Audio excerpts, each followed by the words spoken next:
ನಮಸ್ಕಾರ ಸ್ನೇಹಿತರೆ, ನಮ್ಮ ಚಾನೆಲ್ಗೆ ಸ್ವಾಗತ. ನನ್ನ ಹೆಸರು ಕಾವ್ಯ. ಈಗ ನನಗೆ 16 ವರ್ಷ. ಈ ಘಟನೆ ನಡೆದಿದ್ದು ಕೇವಲ 2 ತಿಂಗಳ ಹಿಂದೆ.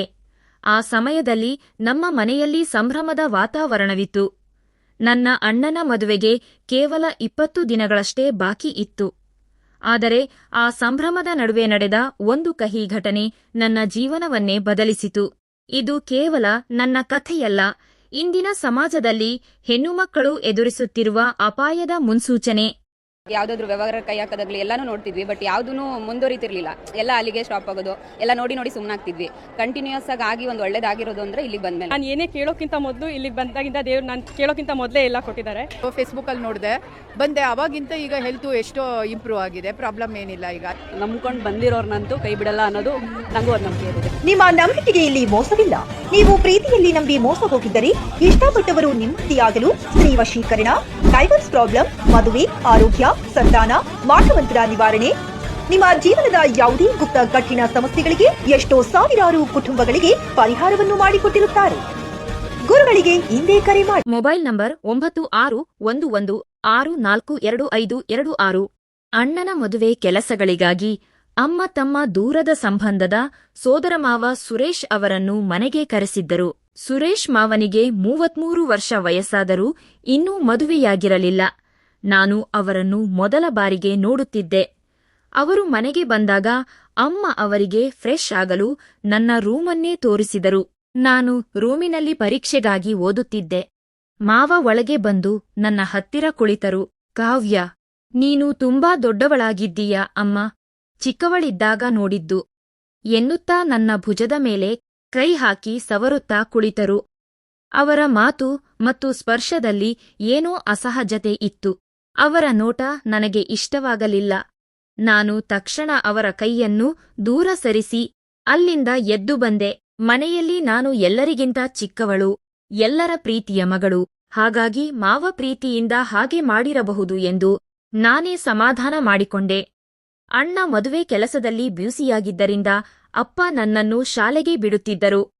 ಆದರೆ ಪರೀಕ್ಷೆಯ ಮೊದಲ ದಿನ ಅಪ್ಪ ಮತ್ತು ಅಣ್ಣ ಇಬ್ಬರೂ ಮದುವೆ ಹಾಲ್ ಬುಕ್ ಮಾಡಲು ಹೋಗಿದ್ದರು. ನಾನು ಕಂಗಾಲಾಗಿದ್ದಾಗ ಮಾವ ತಾನೇ ಶಾಲೆಗೆ ಬಿಡುವುದಾಗಿ ಮುಂದೆ ಬಂದರು. ಅಮ್ಮ ನಂಬಿಕೆಯಿಂದ ಗಾಡಿಯ ಕೀ ಕೊಟ್ಟರು. ಗಾಡಿಯ ಮೇಲೆ ಕುಳಿತಾಗ ಚಳಿಗಾಲದ ಕಾರಣ ಚಳಿ ಹೆಚ್ಚಿತ್ತು. ಮಾವ ಚಳಿಯಾಗುತ್ತಿದೆ, ನನ್ನನ್ನು ಗಟ್ಟಿಯಾಗಿ ಹಿಡಿದುಕೋ ಎಂದು ಹೇಳುತ್ತಾ ನನ್ನ ಕೈಗಳನ್ನು ಬಲವಂತವಾಗಿ ತಮ್ಮ ಸೊಂಟಕ್ಕೆ ಸುತ್ತಿಕೊಂಡರು.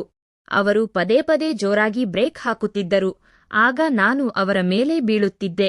ಅವರ ಉದ್ದೇಶ ಸರಿಯಿರಲಿಲ್ಲ ಎಂಬುದು ಅರಿಯುವಷ್ಟು ಮುಗ್ಧತೆ ನನ್ನಲ್ಲಿತ್ತು. ಅಂದಿನಿಂದ ಮಾವನೇ ನನ್ನನ್ನು ಶಾಲೆಗೆ ಬಿಡಲು ಮತ್ತು ಕರೆತರಲು ಶುರು ಮಾಡಿದರು. ಮಧ್ಯಾಹ್ನ ಬಿಸಿಲಿದ್ದರು. ನನ್ನನ್ನು ಅಪ್ಪಿಕೋ ಎನ್ನುತ್ತಿದ್ದರು. ಒಂದು ದಿನ ನಾನು ರೂಮಿನಲ್ಲಿ ಓದುತ್ತಿದ್ದಾಗ ಅವರು ಒಳಬಂದು ನನ್ನ ಬೆನ್ನಿನ ಮೇಲೆ ಕೈ ಓಡಿಸಲು ಶುರು ಮಾಡಿದರು. ನಾನು ಗಾಬರಿಯಿಂದ ಮಾವ ಕೈ ತೆಗೆಯಿರಿ, ಇದು ಸರಿಯಲ್ಲ ಅಂದೆ. ಅವರು ನನ್ನ ಬಟ್ಟೆಯ ಚೈನ್ ಎಳೆಯಲು ಪ್ರಯತ್ನಿಸಿದಾಗ ನಾನು ಕೂಗಾಡಿ ಹೊರಬರಲು ಪ್ರಯತ್ನಿಸಿದೆ. ಆಗ ಕೆಲಸದ ಅಕ್ಕ ಬಂದಿದ್ದರಿಂದ ಅವರು ಏನೂ ಅರಿಯದವರಂತೆ ನಾಟಕ ಮಾಡಿ ಸುಮ್ಮನಾದರು. ನನಗೆ ಭಯವಾಗಿತ್ತು. ಆದರೆ ಮನೆಯಲ್ಲಿ ಎಲ್ಲರೂ ಮದುವೆ ಸಂಭ್ರಮದಲ್ಲಿದ್ದಾರೆ. ಈಗ ಏನಾದರೂ ಹೇಳಿದರೆ ಜಗಳವಾಗುತ್ತದೆ ಎಂಬ ಆತಂಕದಿಂದ ನಾನು ಸುಮ್ಮನಾದೆ. ಸಂಜೆ ಅವರು ನನ್ನ ರೂಮಿಗೆ ಬಂದು ಕ್ಷಮೆ ಕೇಳುವಂತೆ ನಾಟಕ ಮಾಡಿದರು. ನಿನ್ನ ಕೂದಲಿನಲ್ಲಿ ಬಟ್ಟೆಯ ಚೈನ್ ಸಿಕ್ಕಿ ಹಾಕಿಕೊಂಡಿತ್ತು, ಅದಕ್ಕೆ ಹಾಗೆ ಮಾಡಿದೆ ಎಂದು ಸುಳ್ಳು ಹೇಳಿದರು.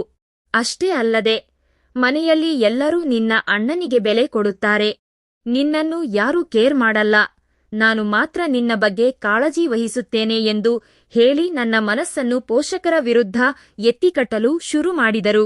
ಅವರು ನನಗೆ ಮೊಬೈಲ್ ಬಳಸಲು ಕೊಡುತ್ತಿದ್ದರು. ಇದರಿಂದ ಅಮ್ಮ ಬೈದಾಗ ನಾನು ಅಮ್ಮನಿಗೆ ಎದುರು ಉತ್ತರ ನೀಡಿದೆ. ಮಾವನೇ ನನ್ನ ನಿಜವಾದ ಗೆಳೆಯ ಎಂದು ಭಾವಿಸಿ ಅವರ ಜೊತೆ ಹೆಚ್ಚು ಸಮಯ ಕಳೆಯಲು ಶುರು ಮಾಡಿದೆ. ಇದು ಅವರು ಹೂಡಿದ ಬಲೆಯಾಗಿತ್ತು. ಒಂದು ದಿನ ಶಾಲೆಗೆ ರಜೆಯಿತ್ತು. ನಾನು ಸ್ನಾನ ಮುಗಿಸಿ ಬಟ್ಟೆ ಬದಲಿಸಲು ರೂಮಿಗೆ ಬಂದಾಗ ಮಾವ ಅನಿರೀಕ್ಷಿತವಾಗಿ ಒಳಗೆ ಬಂದರು. ನಾನು ಟವೆಲ್ ಉಟ್ಟಿದ್ದೆ. ಹೊರಗೆ ಹೋಗಲು ಹೇಳಿದರೂ ಕೇಳದೆ ಬಲವಂತವಾಗಿ ನನ್ನ ಹತ್ತಿರ ಬಂದರು. ನನ್ನ ಭುಜಗಳನ್ನು ಸವರುತ್ತಾ ಅಸಭ್ಯವಾಗಿ ವರ್ತಿಸಲು ಶುರು ಮಾಡಿದರು. ಅಮ್ಮನ ಧ್ವನಿ ಕೇಳಿ ಅಲ್ಲಿಂದ ಓಡಿ ಹೋದರು. ಮದುವೆಯ ಹಿಂದಿನ ರಾತ್ರಿ ಅತಿಥಿಗಳು ಹೆಚ್ಚಾದ ಕಾರಣ ಅಮ್ಮ ಮಾವನನ್ನು ನನ್ನ ರೂಮಿನಲ್ಲೇ ಮಲಗಲು ಹೇಳಿದರು. ಅಂದು ರಾತ್ರಿ ಅವರು ನನ್ನ ಹಾಸಿಗೆಯ ಮೇಲೆ ಬಂದು ಅತ್ಯಂತ ಅಸಭ್ಯವಾಗಿ ವರ್ತಿಸಲು ಶುರು ಮಾಡಿದರು.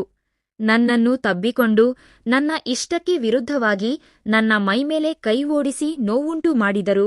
ನಿನಗೆ ಮಜಾ ಬರುತ್ತದೆ, ಸುಮ್ಮನಿರು ಎಂದು ನನ್ನ ಬಾಯಿ ಮುಚ್ಚಿದರು. ನೋವು ತಡೆಯಲಾರದೆ ನಾನು ಜೋರಾಗಿ ಕಿರುಚಿದೆ. ನನ್ನ ಕೂಗು ಕೇಳಿ ಅಮ್ಮ ಮತ್ತು ಅಪ್ಪ ರೂಮಿಗೆ ಓಡಿ ಬಂದರು. ಅಲ್ಲಿನ ದೃಶ್ಯ ನೋಡಿ ಅಮ್ಮನಿಗೆ ಆಘಾತವಾಯಿತು. ಮಾವ ತಪ್ಪಿಸಿಕೊಳ್ಳಲು ಪ್ರಯತ್ನಿಸಿದರು. ಅಪ್ಪ ಹಿಡಿದು ಬಾರಿಸಿದರು. ಅಪ್ಪ ಮೊದಲು ಮರ್ಯಾದೆ ಹೋಗುತ್ತದೆ, ಮದುವೆ ನಿಂತು ಹೋಗುತ್ತದೆ, ಪೊಲೀಸರಿಗೆ ಹೇಳುವುದು ಬೇಡ ಎಂದು ಅಳುತ್ತಾ ಕುಳಿತರು. ಆದರೆ ಅಮ್ಮ ಖಡಕ್ಕಾಗಿ ಹೇಳಿದರು, ನಮಗೆ ಮರ್ಯಾದೆಗಿಂತ ಮಗಳ ಸುರಕ್ಷತೆ ಮುಖ್ಯ. ಇಂದು ನಾವು ಸುಮ್ಮನಿದ್ದರೆ ಇವನು ಮತ್ತಷ್ಟು ಹೆಣ್ಣುಮಕ್ಕಳ ಜೀವನ ಹಾಳು ಮಾಡುತ್ತಾನೆ. ಅಮ್ಮ ತಕ್ಷಣ ಪೊಲೀಸರಿಗೆ ಕರೆ ಮಾಡಿದರು. ಅತಿಥಿಗಳೆಲ್ಲರ ಮುಂದೆ ಪೊಲೀಸರು ಆ ದುಷ್ಟನನ್ನು ಬಂಧಿಸಿ ಕರೆದೊಯ್ದರು. ಸ್ನೇಹಿತರೆ, ಈ ಘಟನೆಯಿಂದ ನಾನು ಕಲಿತ ಪಾಠವೆಂದರೆ ನಮ್ಮ ಸುರಕ್ಷತೆಯ ಬಗ್ಗೆ ನಾವು ಎಂದಿಗೂ ರಾಜಿ ಮಾಡಿಕೊಳ್ಳಬಾರದು. ಈ ಕಥೆ ನಿಮಗೆ ಇಷ್ಟವಾದರೆ ಲೈಕ್ ಮಾಡಿ, ಇತರರೊಂದಿಗೆ ಹಂಚಿಕೊಳ್ಳಿ ಮತ್ತು ಇಂತಹ ಜಾಗೃತಿ ಕಥೆಗಳಿಗಾಗಿ ನಮ್ಮ ಚಾನೆಲ್ ಅನ್ನು ಸಬ್ಸ್ಕ್ರೈಬ್ ಮಾಡಿ. ಜಾಗೃತರಾಗಿರಿ, ಸುರಕ್ಷಿತವಾಗಿರಿ. ಧನ್ಯವಾದಗಳು.